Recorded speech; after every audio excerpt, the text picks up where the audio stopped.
후보자님, 저는 원래 그 논문 표절 얘기는 잘 안 하는데요.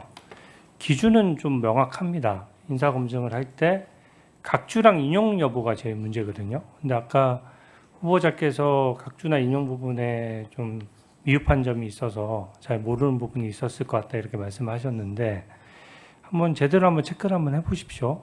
그리고 그 내용을 아까 제가 화면에 뜬 것만 보더라도 거의 많은 문장들이 제대로 된 인용이나 각주 없이 그렇게 되어 있기 때문에 그 기준이 다른 게 아니거든요. 독창적인 아이디어가 있다는 건 제가 존중하는데 그 기준이 무너졌으면 사실은 통상적으로 다 모든 대학에서 그렇게 표절을 판단하고 있고 민주당에서도 그동안 어떤 인사검증을 할 때 또 인사청문회를 할 때 같은 기준으로 계속 얘기를 해왔거든요. 그래서 국무총리 후보자로서 기준이 너무 떨어지지 않게 그 부분 한번 체크해 보시기 바랍니다. 네, 의원님 말씀 감사하고요. 2010년 시점에 탈북자 문제에 대해서 국제법과 인권의 관점에서 별로 제기를 안 할 때 그 문제를 제기하기가 쉽지 않았던 중국의 대표적인 대학에서 저 문제를 제기할 때 저 나름으로는 탈북민에 대한 애정을 갖고 저 문제를 시작했다는 말씀을 드리고 네, 그건 존중하는데 네, 반대로 반대 시각에서 네, 보면 그렇습니다. 청와대에서 논문을 심사할 때 왜 저런 것도 못 걸렀지 하는 생각도 들 수 있는 그리고 거거든요. 그 이후로도 국내에서 탈북민들과 비교적 깊게 관계를 맺어왔다는 점을 감안해서 그럼에도 불구하고 주신 말씀들에 대해서 지금 제가 다시 논문을 쓸 수 있는 때는 아니기 때문에 충분히 감안해서 제가 앞으로 여러 가지를 생각해 나가겠다는 말씀을 드리고요. 네. 그 점을 감안해서 주셨으면 좋겠습니다. 저희가 고맙습니다. 재산관계를 계속 얘기하는 거는 좀 불편하시더라도 사실은 사전에 자료가 제출돼서 저희도 나름대로 검증할 시간이 있어야 되는데 지금 가장 핵심 내용인 수익과 지출에 대해서 답변을 하셨을 때 청문회장에서 말씀하신다고 하셨어요. 그러다 보니까 지금 사실은 청문회장에서 처음 듣는 얘기들이 많기 때문에 여쭤볼 수밖에 없는 거를 좀 이해를 해주시고요. 이게 지금 보면은 그 6월 16일에 처음으로 후보자께서 페이스북에 입장을 남겼습니다. 그러니까 언론 보도에서 수익과 지출 차이가 딱 봐도 너무 차이가 난다. 그러니까 스스로 신고한 내역을 보더라도 공식 수입 외에 2배 이상의 지출이 있었다. 이런 지적이 있었던 거거든요. 근데 첫 번째 해명이 조금 더 자세했으면 좋았을 것 같아요. 세비와 기타 소득을 생활과 채무 변제에 썼다. 이렇게 글을 쓰셨거든요. 그러니까 일반 국민들이 느끼기엔 저도 그렇고 기타 소득인가 보다. 기타 소득이란 건 그 국세청에 신고하는 내역을 말하는 겁니다. 그렇기 때문에 이때는 사실은 출판기념회 현금이라든지 사실 출판기념회가 제일 큰 금액인데 지금 보니까 또 배우자의 어떤 처갓집에서의 지원 같은 내용이 하나도 제일 큰 부분이 빠지고 지금 나온 상태거든요. 그리고 3일 뒤인 6월 19일에 언론 방송에서 이제 인터뷰를 하셨어요. 그때는 이제 조금 더 금액의 차이가 또 명확해졌을 텐데 그때는 축의금, 조의금, 출판기념회 2개만 말씀하셨어요. 그것도 배우자 얘기가 없었거든요. 그러니까 액수가 지금 그러니까 뭐 차치하고더라도 대략 5, 6억 정도의 지금 국민들이 눈으로 확인할 수 없는 돈들이 있는 건데요. 그 돈에 대해서 해명이 지금 이제 와서 여기 청문회장에 와서 또 이제는 장모님으로부터 지원한 금액이 2억 원이나 됐다라고 하니까 좀 몇 가지만 좀 확인을 하겠습니다. 이게 왜냐하면 해명이 자꾸 바뀌면은 가뜩이나 현금이고 무슨 공식적인 입금 계좌나 이런 걸로 확인도 안 되는데 자료도 제출 안 되고 청문회에서 직접 해명하시겠다라고 하면서 새로운 팩트가 나오니까 이게 지금 국민들 입장에서는 좀 소명됐다고 못 느낄 수 있거든요. 그래서 보면은 배우자가 어머니로부터 2억 원 정도를 받는 과정에서 증여세 신고는 되어 있는 건가요? 사실은 제가 나중에 보니까 경우에 따라서는 뭐 200만 원, 300만 원 이렇게 이제 어머니로부터 받은 거 아니겠습니까? 그때.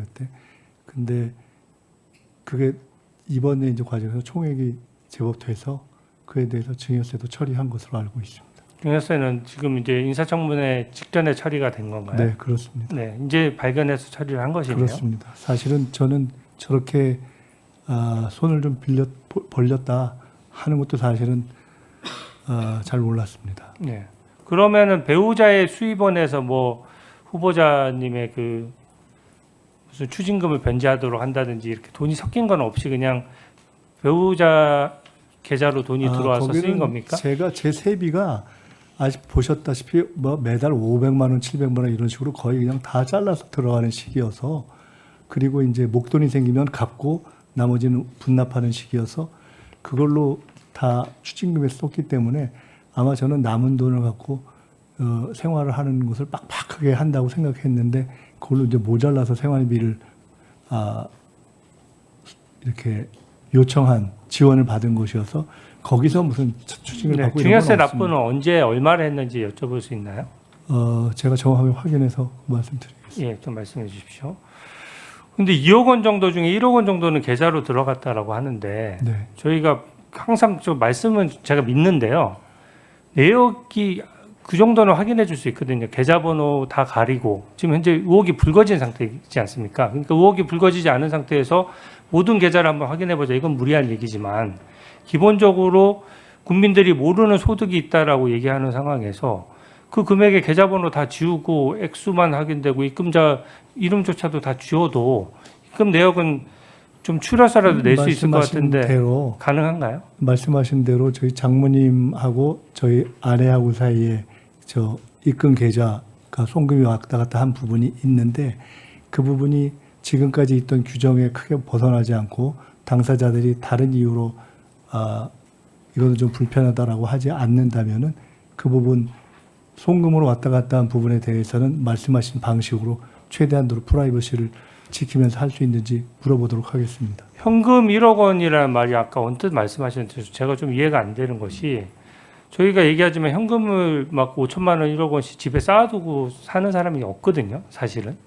그리고 그러면 현금이 있으면 사실은 뭐 이자가 붙지도 않고 기본적으로 현금 보관할 때 좀 누가 도둑 맞을 수도 있고 그렇지 않습니까? 적은 액수는 당연히 보관이 가능한데 근데 이 현금 부분 중에서 현금 1억 원 정도가 있었다라고 하니까 그러면은 장모님께서 배우자께 현금을 그것은 현금을 따로 전달했다는 뜻입니까? 저희 장모님이 아까 말씀드렸듯이 저희 축의금을 처음에 전달해서 그냥 가지고 계셨던 것도 있고 저희 장인어른이 또 돌아가셔서 부위도 있었습니다. 그리고 사실은 거기가 예전에 시장에서 장사를 오래 하셔서 저가 사실 잘 몰랐는데 시장에 장사를 오래 하셔서 그런 것을 이렇게 크게 이렇게 뭐 현금을 두고 이런 것이 뭐 별로 어색하지 않은 그런 삶을 사셨던 것 같습니다. 그러면 이제 현금 1억 정도는 그러면 한 번에 전달이 된 것이죠? 그건 당연히 아니죠. 어느 정도씩 전달이 된 것이죠? 아니 지금 5년 동안에 걸친 거 아닙니까? 네네. 5년이니까 그러니까 대략 어느 한 달에 해봐야 네. 많으면 뭐 몇백 이런 식이었겠죠. 실제가 그런 것 같습니다. 그러니까 계좌로 송금하면 되는데 현금을 쌓아두고 쓴다는 것 자체가 자금원에 있어서 좀 보통 일반적인 얘기는 아니에요. 근데 뭐 그 장모님 한 할머님 이제 80 넘은 분에 그걸 가지고 저한테 여쭤보실 일은 아닌 것 같습니다. 좋습니다.